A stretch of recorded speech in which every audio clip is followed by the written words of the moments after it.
Well दोस्तों, अब ये सवाल सिर्फ फैंस ही नहीं पूछ रहे कि क्या पाकिस्तान क्रिकेट सच में आगे बढ़ना चाहता है या फिर उसे जानबूझकर धीरे धीरे बर्बादी की तरफ धकेला जा रहा है। आज यही सवाल पाकिस्तान के अपने पूर्व क्रिकेटर्स, एक्सपर्ट्स और यहां तक कि मौजूदा खिलाड़ी भी खुले तौर पर पूछते नजर आ रहे हैं। अब जरा खिलाड़ियों के बयानों पर गौर कीजिए। कई पाकिस्तानी क्रिकेटर्स ने साफ कहा है, जो फैसला सरकार करेगी हमें वही मानना पड़ेगा।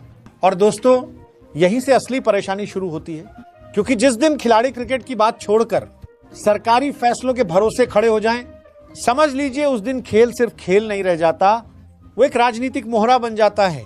अंदर खाने से जो खबरें सामने आ रही हैं, उनके मुताबिक कई पाकिस्तानी खिलाड़ी भारत के खिलाफ खेलना चाहते हैं। 15 फरवरी को होने वाले भारत पाकिस्तान मुकाबले को वो बॉयकॉट नहीं करना चाहते, क्योंकि उन्हें अच्छी तरह पता है भारत बनाम पाकिस्तान कोई आम मैच नहीं होता।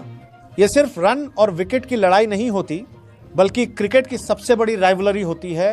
इस एक मैच पर फैंस, ब्रॉडकास्टर्स, स्पॉन्सर्स और पूरी दुनिया की नजर टिकी होती है। तो फिर सबसे बड़ा सवाल उठता है, रुकावट आखिर है क्या? रिपोर्ट्स के मुताबिक पाकिस्तान के मौजूदा इंटीरियर मिनिस्टर, जो इस समय पीसीबी के चेयरमैन भी हैं, क्रिकेट को राजनीतिक फायदे के लिए इस्तेमाल कर रहे हैं। आरोप यह है कि कुछ खास लोगों को खुश करने और कुछ राजनीतिक संदेश देने के लिए क्रिकेट को बलि का बकरा बनाया जा रहा है। खबरें तो यहां तक कहती हैं कि पाकिस्तान टीम भी इस वर्ल्ड कप में हिस्सा लेगी, लेकिन भारत के खिलाफ मैच नहीं खेलेगी। अब जरा सोचिए दोस्तों, यह कैसा फैसला है? यह कैसा दोहरा मापदंड है? अगर भारत के खिलाफ नहीं खेलना तो सिर्फ वही एक मैच क्यों? अगर सेमीफाइनल में भारत सामने आ गया तो क्या तब मैच खेला जाएगा? और अगर फाइनल में भिड़ंत हो गई तो क्या तब भी मना कर दिया जाएगा, या फिर तब अचानक क्रिकेट याद आ जाएगा? अब बात करते हैं ईसीसी की भूमिका की। हैरानी की बात यह है कि अब तक पीसीबी की तरफ से आईसीसी को कोई साफ, लिखित और आधिकारिक पत्र नहीं भेजा गया है। जिस दिन ये पूरा विवाद सामने आया, उसी रात करीब 11 बजे ईसीसी ने एक बेहद सॉफ्ट बयान जारी किया। ईसीसी ने कहा, हम लॉन्ग टर्म इम्प्लीकेशंस पर विचार कर रहे हैं और पीसीबी के आधिकारिक कम्युनिकेशन का इंतजार कर रहे हैं।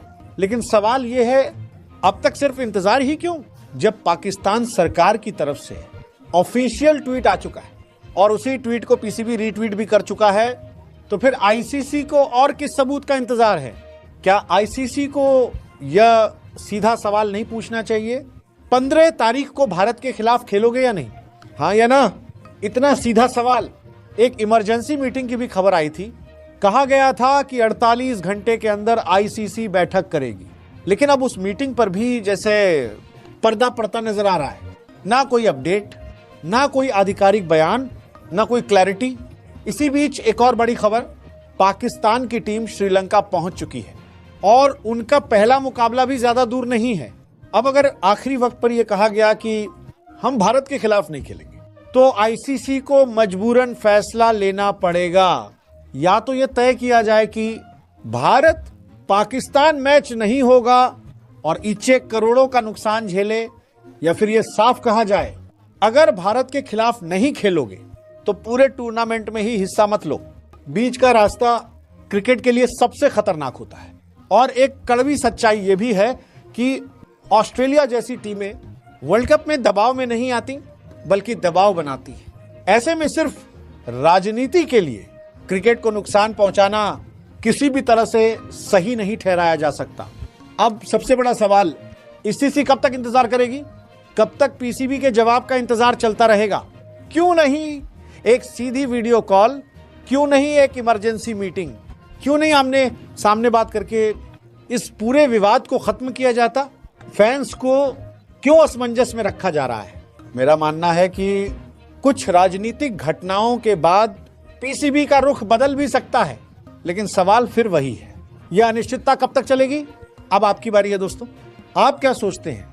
क्या आईसीसी को अब सख्त फैसला लेना चाहिए या फिर इंतजार करना ही सही रास्ता है? नीचे कमेंट करके अपनी राय जरूर बताइए। वीडियो पसंद आए तो लाइक करें, चैनल को सब्सक्राइब करें और ऐसी ही बेबाक निष्पक्ष क्रिकेट चर्चा के लिए हमारे साथ जुड़े रहें। धन्यवाद।